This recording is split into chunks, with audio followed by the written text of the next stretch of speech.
Welcome to the Send More Offers Real Estate Show with Brandon Barnes, showing you how to do wholesaling deals consistently without having to go on seller appointments. Learn the key tips and strategies that Brandon's students use to find deeply discounted properties that are pennies on the dollar, all while avoiding wear and tear on their vehicle, body, and freedom. Whether you're looking for your first deal or your next deal, it's time to send more offers with your host, Brandon Barnes. Hey, welcome to the show, Brett. Glad to have you here. Brandon, pleasure to be here. Thanks for having me. Yeah, look, I'm super excited for this conversation. I know we're talking about tax deferral and the ability to eliminate the need for a 1031 exchange and what to do with all the revenue that we're generating in the real estate investing space. So let's just jump right into it. Like, tell me, how you've gotten so passionate about this, kind of where the business came from and how you got into this space. I heard a good quote, pain plus reflection equals, or pain plus reflection equals progress. Yes, by Ray Dalio. And the pain started in 2008 when the market crashed. And I was just getting going in my real estate career. And I found friends, family, and clients losing half or everything. And we decided at that point that we're never going to let tax flow get in the way. Most of us focus on cash flow and some of us focus on debt flow. But if you're not focusing on tax flow and connecting all three, you can put yourself in a very painful situation. And so the painful part was the 1031 exchange put us in a compromised position. We had overpaid for properties. We had too much debt, not enough liquidity. And now we're faced with the music stopping and that being the real estate market shifting. And people lost a lot. In fact, I was in Sacramento, one of the biggest boom bust kind of cities in America.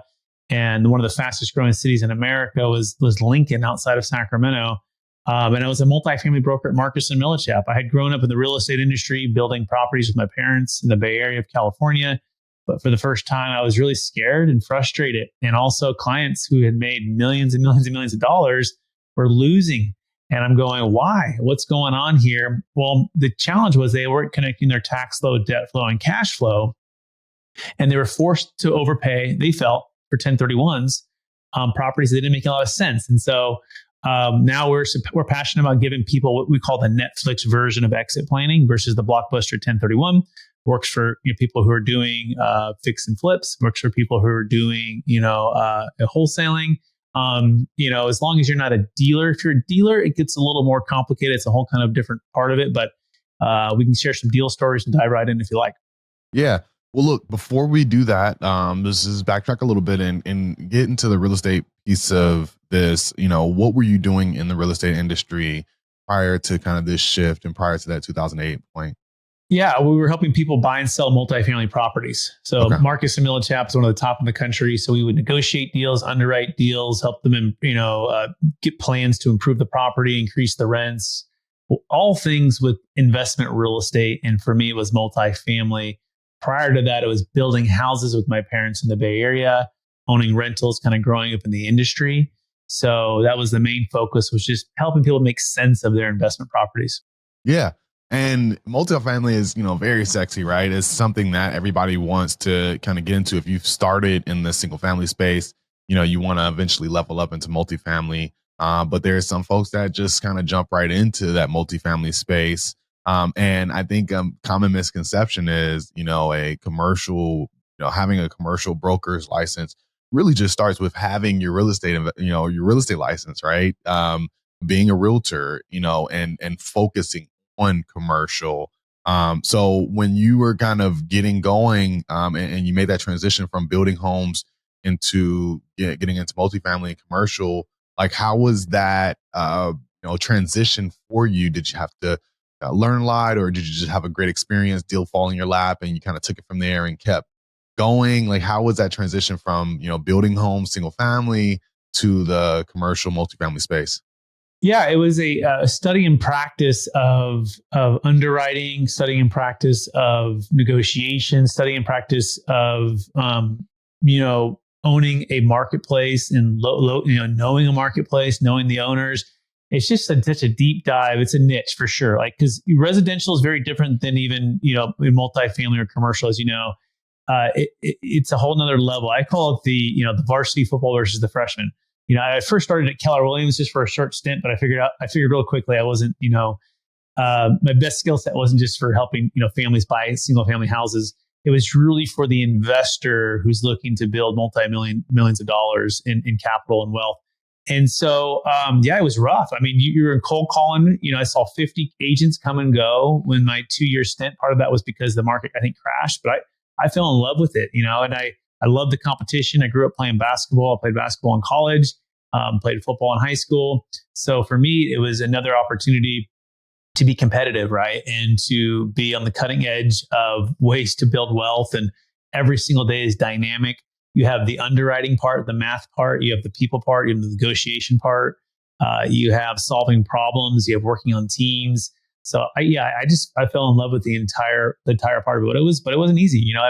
I was working side hustles at a place called Cheesecake Factory, nights and weekends, working basketball tournaments. My wife and I lived with my brother in a small condo, working 70-hour weeks when our baby's there. People tell me, go get a real job. Like, what are you doing? Like, you have 2 degrees, you played basketball in college, you have all these things. Like, well, you're not making any money. I'm like, but I'm learning a ton and I'm growing a ton. And I know if I continue in this path, I will eventually break through. I believe we can. And so my wife and I kept believing. And, we see the success now, but it started from literally nothing, like making like zero some years, right? And then having to get the Cheesecake Factory, which was a great opportunity. I did that for 2 years. And we grinded through. We bought our first foreclosure, like $135,000. Sold that 2 years later for about $250,000. That led us to our next house. And so we also got some breaks because I was just graduating college in 2007. I started at Marcus in 2006. And so we had a chance to not overpay for a property ourselves. We were just renting and then buy at the bottom and kind of work our way up there. So there's some things in life that happen. These are opportunities, I think, to grow and to grow your faith and to grow your character. And I've been fortunate to start at Marcus and Millichap, and then I'll be on this side of things. Yeah. Give us a piece of advice, I guess, for somebody that is trying to break through, like when you were in the trenches and, cold calling to multifamily owners, like, what's one lesson learned or something that you would pass on to somebody that, is out there and making calls and trying to find, hook their first, multifamily deal? Yeah, if I had to give one piece of advice for the entrepreneur or real estate wannabe or whatever it is, right? An entrepreneur wannabe, it's to be very, very creative in the way that you approach income, right? And also cutting expenses, like be willing to be the honey badger who's going to live with his brother in a small condo, get a side hustle at a place like, a restaurant or whatever, while you maintain the day. So by day, I would cold call, the banks and cold call them with my clients, negotiate. And then by night, I'd work Cheesecake Factory, right? So it was combining the resources of cutting expenses to the bare bones, right? And having a wife who believed me, that was a big part of it. She was a big support. And at the same time, hustling and grinding to continue to grow my leadership and my skill set. And I knew that if I could grow my skill set, that this would change everything, right? The skills that I learned with underwriting, with negotiation, with sales, with presentations, with cold calling has set me up for my entire career where I'm at right now. It was like the Navy SEALs of investment real estate is what we called it.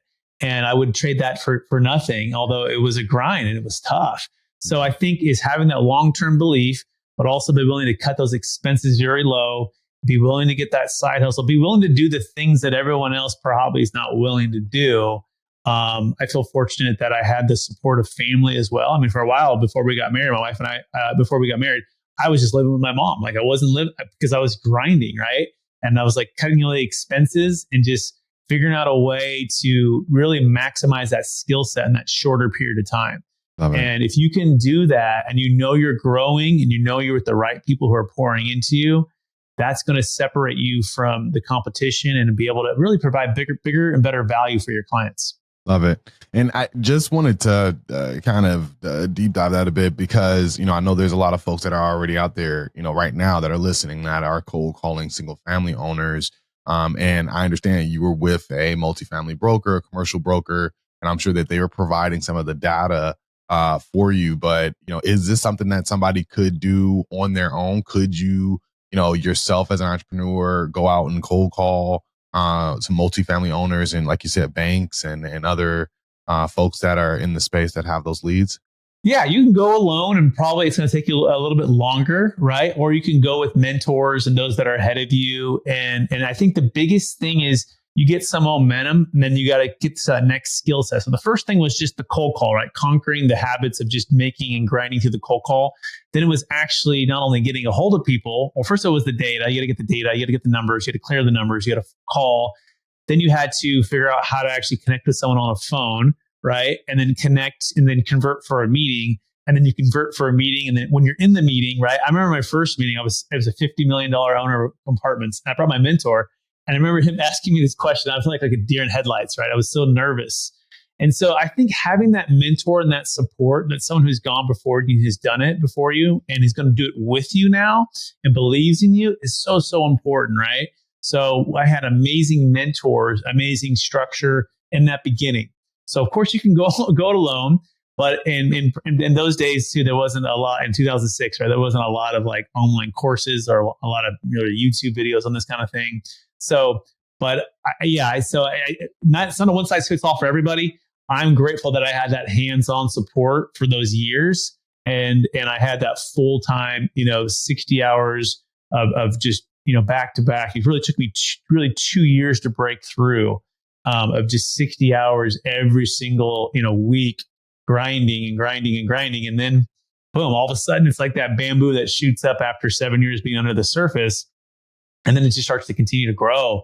And that's the neat part. So hopefully that answers the question there. Yeah, no, very well. I appreciate it. And so then you transition, post the downturn, economic downturn, seeing how that was affecting folks and clients. Talk about what got you excited about understanding, how to make the tax flow portion of it work for you, and what does that look like? Really explain that to us. Absolutely. And so I had a quote from one of my mentors at Marcus and Millichap. He told me this, like the moment you start adding more value, or the moment you know more about their property than the person that you're calling and or their problem they're trying to solve, is the moment you start adding value. Everything else is just wasting their time, right? So when I would call people, my focus and the laser was, do not waste their time, right?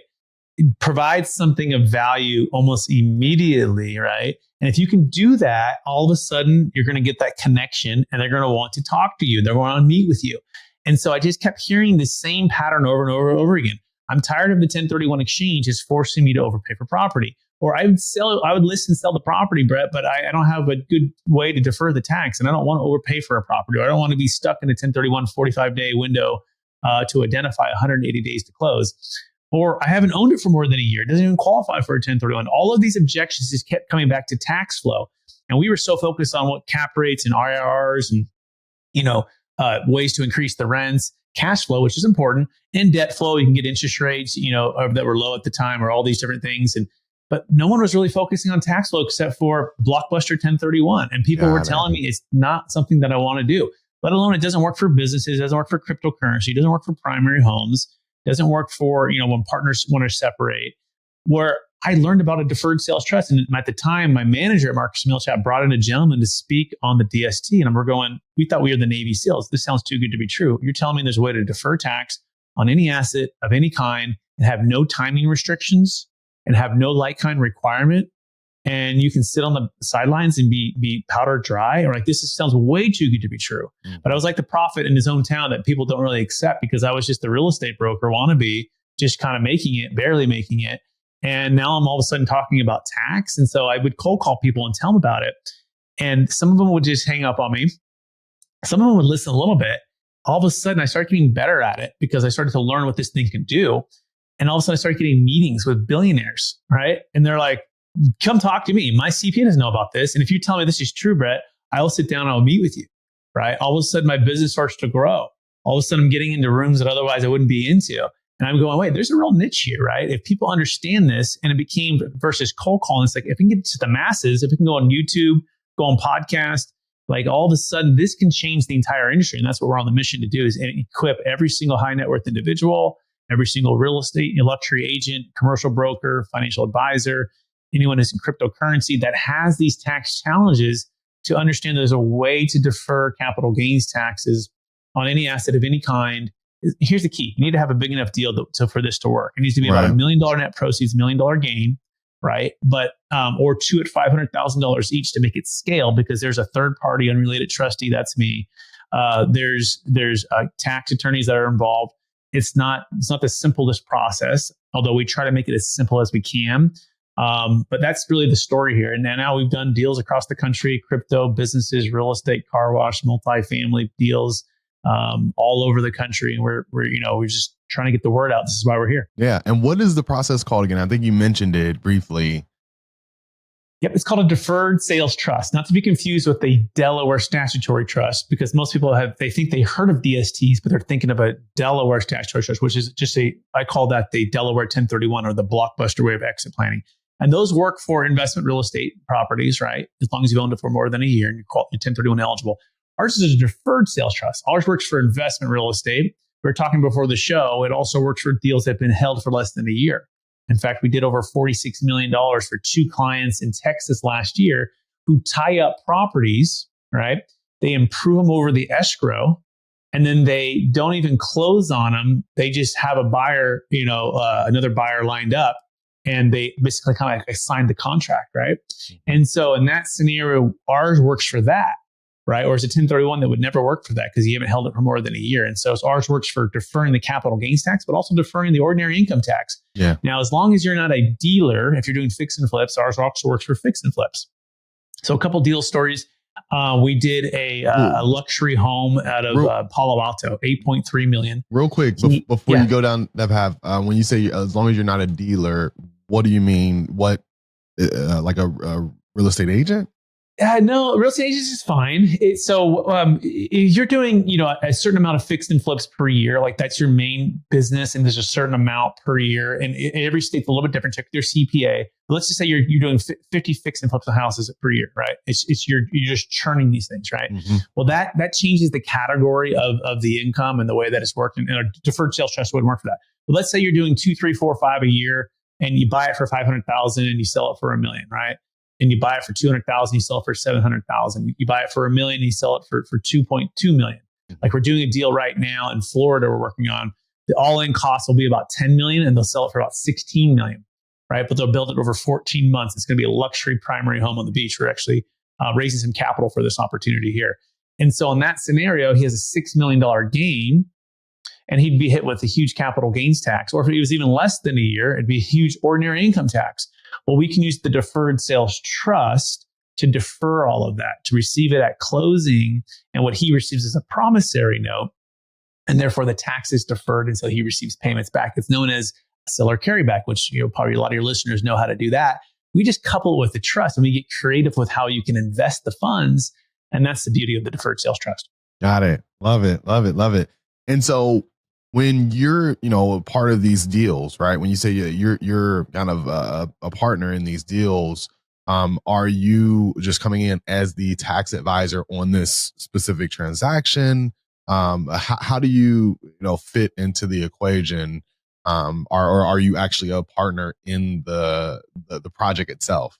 Yeah, it's either or, and sometimes both. Okay. And so here's the key with the future of businesses, the future of strategic alliances, the future of partnerships, and the future of building wealth. And we call it basically the family office approach. Where you're looking for the best team members, specialists, agents, CPAs, financial advisors, mortgage, loan opportunities, like M&A. Like you've got to build a team, and that team to collectively is the mastermind to help you grow the wealth in every single angle.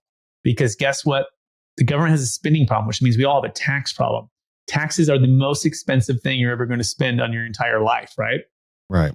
So my role is to come in and structure the deal, or help to structure the deal, help to structure the foundation of the partnership in a way that on the exit, starting with the end in mind, is going to be very tax efficient, right? And so as well, we also bring in capital with our clients, and our clients are looking for opportunities to invest, right? And so my role is to go and source and find and connect with those who have great opportunities or bring the great opportunities. And so it's not a one size fits all, right? I think a lot of times we've been taught that, just be the real estate agent, or just be the wholesaler, or just be the multifamily syndicator, or just be this. Well, maybe in the beginning, yes, you want to be specialized and you want to get that 10,000 hours, right? And you want to be proficient, find something you're very passionate about. I wasn't doing exit planning when I started at Marcus & Millichap. I mean, we were just doing sales, right? The real estate, right? And so there are definitely windows where you need to specialize. But as you specialize, you've got to level up, because otherwise you become like a commodity. And a commodity, people aren't going to necessarily want to meet with you because you're not able to solve their problem. Back to my original quote here, the moment you know more about their property or their problem and the way to solve it is the moment you start adding value. The moment that everyone else is on the same level as you, why are they going to take your call? Yeah. Why are they going to sell the property to you, right? Unless you're going to provide a higher price and a quicker quicker place to close. Okay, great. Well, then you can only compete on price. But if I can bring in terms and value and way of structuring, right, that it can perhaps even lower the price. We've done deals where we can negotiate smaller prices because guess what? They're going to net more at the closing, meaning there's going to be more tax deferred. I'll give you an example. We did a $13 million deal in San Diego, and there was 4 clients. Okay. They bought a car wash. They bought land that was an old taco stand. They moved it into a car wash, about $4 million total into it. They sold it for $13 million. That's a 40% tax. They call me with 30 days to go and say, Brett, we found you on YouTube. This sounds way too good to be true. We're not in the business of 1031ing. We're in the business of buying land and developing and then selling, where it's just the opposite. This is why we've always maintained the tax. You're telling me we can sell, defer the tax into the deferred sales trust, and then go buy land and build with it whenever we want? Yeah. They're like, fantastic. Let's do that. And we did that. We did that about 2 years ago, and they've been waiting for the market to shift. They also saw the market was shifting, which is the time aspect here. And this is the most important thing. Number 2 thing here is to make sure that you're buying at optimal timing. And so you got to have a team. You got to have a strategy that gives you timing, gives you tax flow, cash flow, and opportunities. And that's what we do at Capital Gains Tax Solutions. Love it. And so just to play that out a bit, this is the deferred sales trust, right? So, the gain from the project, right? Are they able to use any of those funds, in the meantime, or is this something that, you have to pull from to reinvest it? Do you have to reinvest 100% of it? Like, explain that piece of it for me. It's really flexible. If you want to take it personal, you pay tax. But if you want to defer it, you can invest into real estate with the trust or with partners, right? And so let's say you had let's do another deal. We just did $11 million in Colorado. It was a business sale and real estate sale for one client. And for him, his name is Nick. He goes, Nick and Jeannie, husband and wife, they want to be more passive. And so the funds are going into passive commercial real estate funds and lending funds to diversify, so multifamily. And they're getting income. The trust is getting income, which pays them back. And then they slowly pay some tax over time. So until you take actual payment from the trust, the income tax and the capital gains tax is deferred. And you can partner with the trust. I'll give you another client. He sold a couple $1 million business, and he wanted to build 70 multifamily units in Tennessee. His name is Shay. I shared on my YouTube channel the entire story. So he wanted to be the entrepreneur. So he partnered with the trust.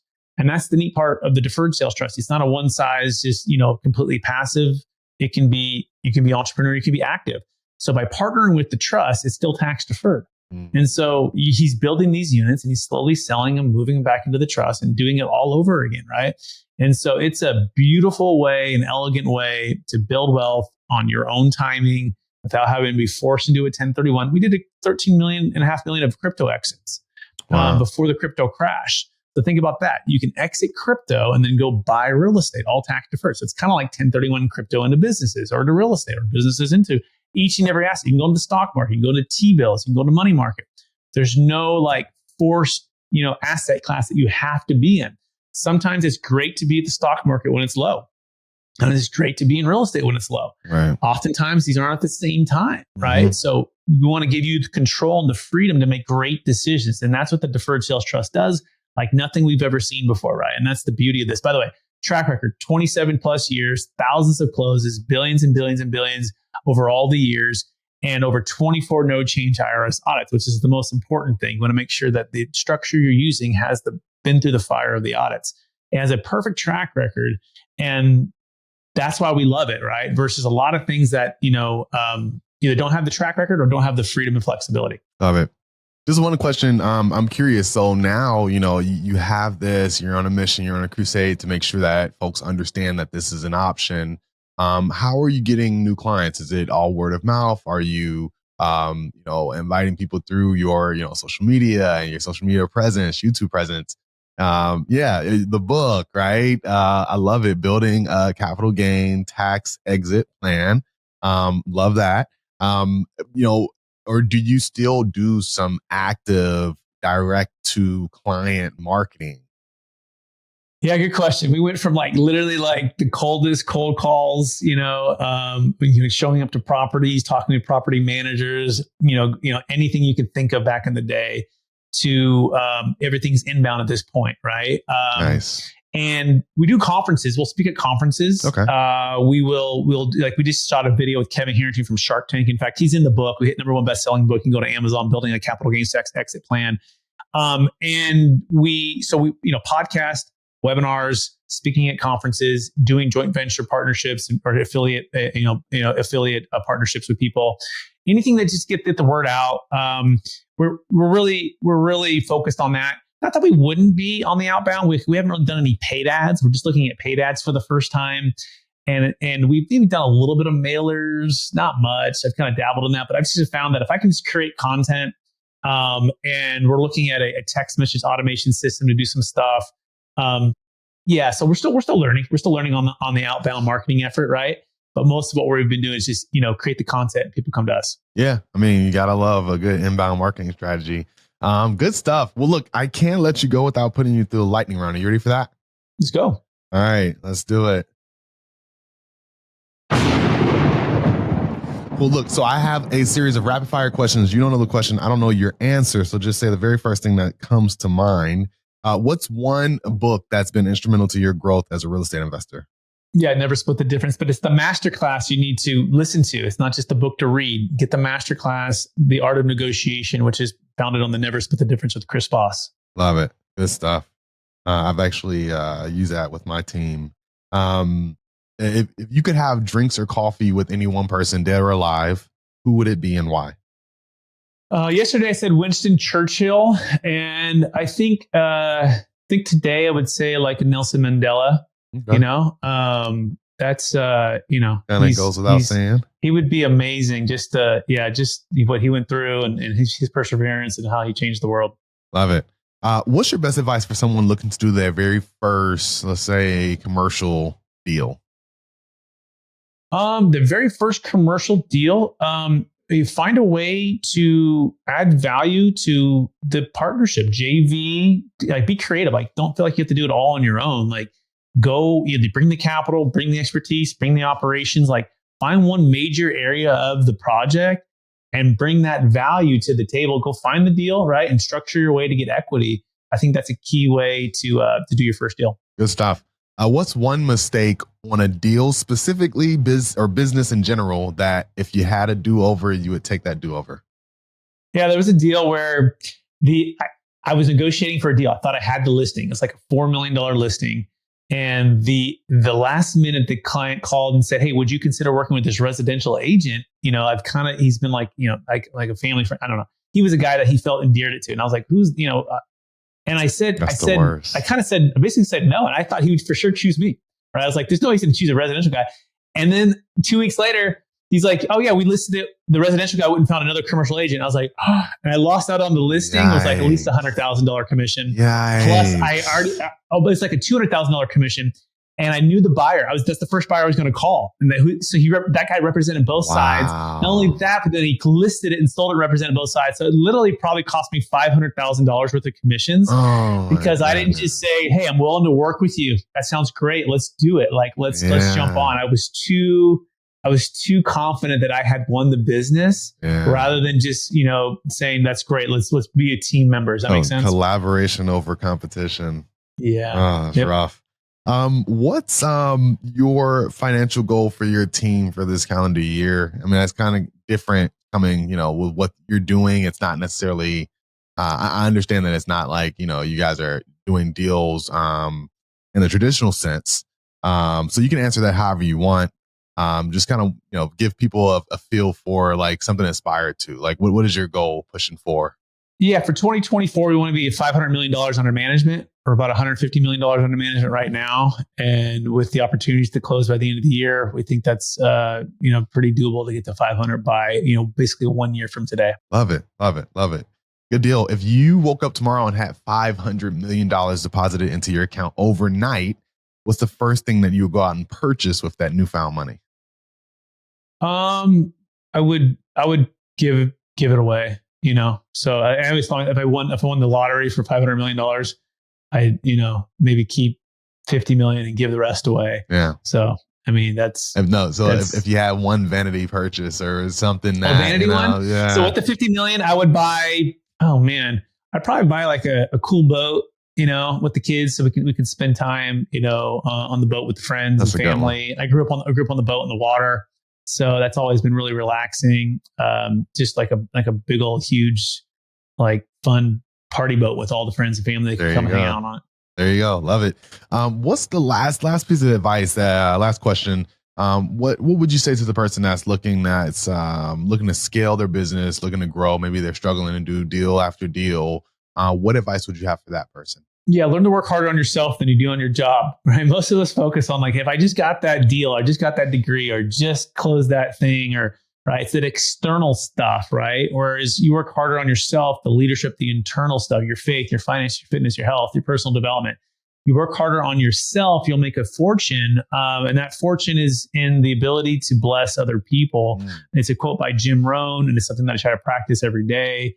Got to get practical about that. You've got to write down your goals. You've got to be visualizing your goals, praying about your goals, having people encourage you, mastermind. Like it's not a one size fits all, but just pour into growing yourself, in the internal stuff that lasts forever versus the external like accomplishments. I played basketball. I was like, hey, get the scholarship. I got the scholarship.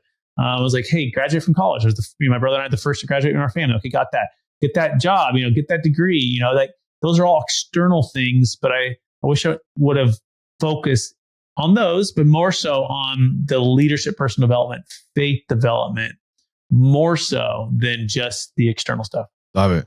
Good stuff. No, I love that. That's a really great answer.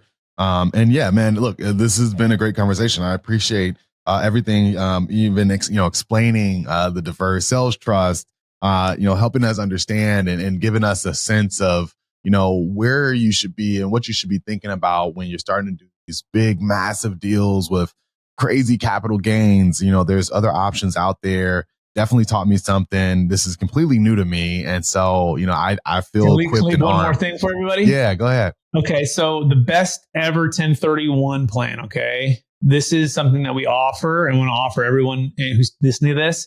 We say friends don't let friends do 1031s with any accommodator or agent who doesn't have a deferred sales trust as a backup plan. And it's a long statement, but you don't want to get stuck in a 1031. I have people call me every week.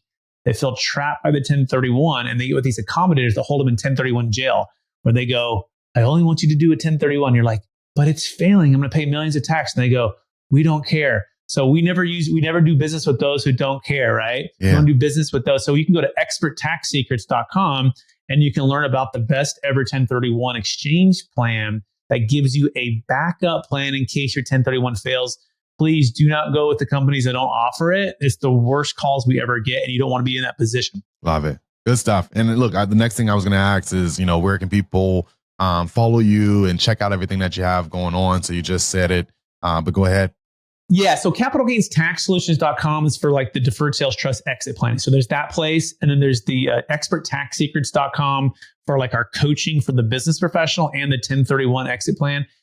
Or you can just go to brettswarts.com for all of the stuff. It's like the one hub that gets you connected to all of the other things. December 15th, we have a live event coming up, by the way. If you're listening to this before December 15th, it's going to be amazing. Like 10 of the top speakers in the country on business development, LLC formation, family offices, commercial real estate investing. And it's about making 2024 the best buying opportunity ever. If you can take action. So yeah, you can also check that out. Just go to brettswarts.com.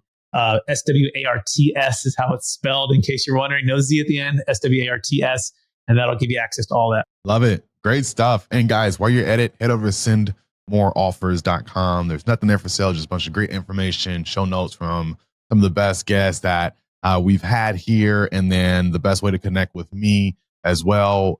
Resources, especially if you're here investing in the Atlanta area, head over to sendmoreoffers.com to connect with me.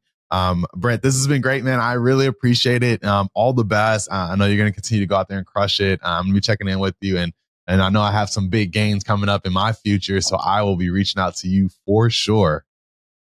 God bless you, Brandon. Thanks so much for having me. Yeah, I appreciate it, guys. As always, send more offers, do more deals. Till next time. Peace. That's all for this episode of the Send More Offers Real Estate Show with Brandon Barnes. But we know you're craving more knowledge to get yourself ready for that next deal.